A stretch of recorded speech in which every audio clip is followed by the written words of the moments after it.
আন্তর্জাতিক শ্রমিক সংহতি দিবস উপলক্ষে আগরতলার প্যারাডাইজ চৌমুহনীতে আয়োজিত এক সমাবেশে বিরোধী দলনেতা জিতেন্দ্র চৌধুরী বর্তমান ভারতের সামাজিক ও রাজনৈতিক পরিস্থিতির উপর গভীর উদ্বেগ প্রকাশ করেছেন।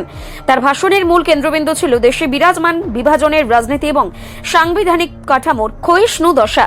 তিনি সরাসরি কোনো নির্দিষ্ট শক্তির নাম না নিলেও তার বক্তব্য ছিল তীক্ষ্ণ ও ইঙ্গিতপূর্ণ। বিরোধী দলনেতা তার বক্তৃতায় অভিযোগ করেন যে বর্তমানে এক বিশেষ মহল বিভাজনকে হাতিয়ার হিসেবে ব্যবহার করছে। ধর্ম, সম্প্রদায় এবং প্রাদেশিক উন্মাদনাকে উস্কে দিয়ে সাধারণ মানুষের ঐক্যবদ্ধ আন্দোলনকে স্তিমিত করার এক সুপরিকল্পিত চেষ্টা চালানো হচ্ছে। তিনি মনে করেন সাম্প্রদায়িকতা এবং পরিচিত সত্তার নামে যে রাজনীতি চলছে তা শেষ পর্যন্ত মেহনতি মানুষের মৌলিক দাবি দাওয়াগুলিকে আড়াল করে দিচ্ছে। এই ধরনের পরিস্থিতির ফলে জনমানুষের যে কোনো ন্যায়সঙ্গত আন্দোলন আজ বড়সড় চ্যালেঞ্জের মুখে দাঁড়িয়েছে। জিতেন্দ্র চৌধুরী তিনি আরো বলেন, আজকের ওই ভারতের রাষ্ট্রীয় সম্পদ ও রাষ্ট্রীয় প্রতিষ্ঠানগুলোর অবস্থা অত্যন্ত সংকটজনক।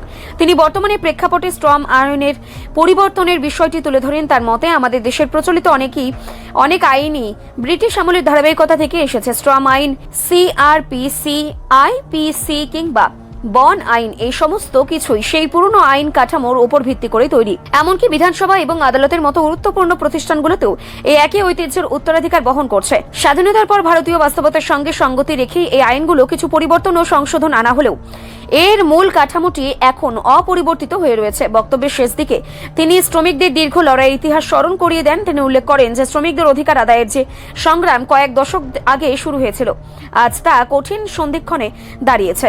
রাষ্ট্রীয় সম্পদকে যেভাবে ব্যক্তি মালিকানাধীন করার চেষ্টা চলছে তার বিরুদ্ধে তিনি সবাইকে সোচ্চার হওয়ার আহ্বান জানান। বিরোধী দলনেতার মতে দলের আইনি ও প্রশাসনিক কাঠামোকে রক্ষা করার পাশাপাশি সাধারণ মানুষের স্বার্থে যে সংস্কার প্রয়োজন তা কেবলমাত্র একটি ঐক্যবদ্ধ আন্দোলনের মাধ্যমেই সম্ভব। বিভাজনের রাজনীতিকে প্রতিহত করতে সংহতি বজায় রাখা হবে মেহনতি মানুষের বর্তমান সময়ের প্রধান লক্ষ্য। আন্তর্জাতিক শ্রমিক দিবসে এই সংহতির বার্তায় তিনি সমাবেশে উপস্থিত কর্মীদের কাছে পৌঁছে দিতে চেয়েছেন।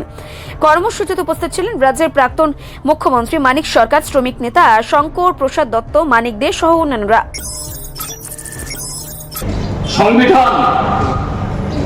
সে সংবিধান আরো বেশি সুরক্ষিত হবে এবং তার মধ্য দিয়ে মানুষ আরো বেশি নতুন করে অধিকার এটাকে কিভাবে সুসংহত করবে তার পথকে খুঁজে পাবে।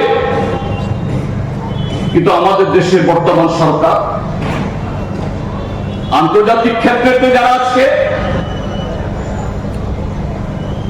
এই সারা দুনিয়াতে এই অস্থিরতার পেছনে যারা কলকাঠি নাড়াচ্ছে, সারা পৃথিবীর সমাজজীবী জনগণের সামনে যারা এই অন্ধকারের পর্দা নামিয়ে আনছে, এদের সাথে সুযোগ সদস্য সমস্ত ক্ষেত্রেতে এটা অর্থনীতি হোক বা কূটনীতি হোক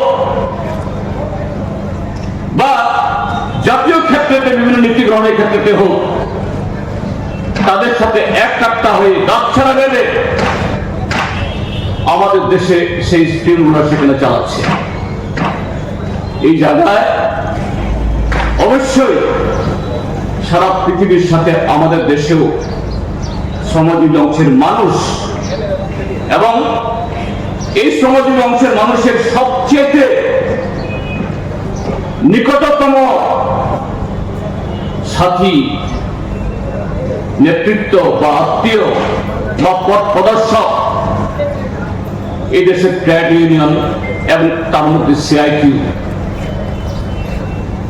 বিগত এই 12 বছরের মধ্যে আমাদের দেশে গণতান্ত্রিক অধিকার এবং মানুষের যে শ্রমজীবী মানুষের যে অধিকার কেড়ে নেওয়ার যে উৎসব শুরু হয়েছে, তার মধ্যেও এই লাল ঝান্ডার নেতৃত্বে বিগত 10-12 বছরে অসংখ্য ধর্মঘট হয়েছে। রিপোর্ট সংবাদ প্রতীক্ষা।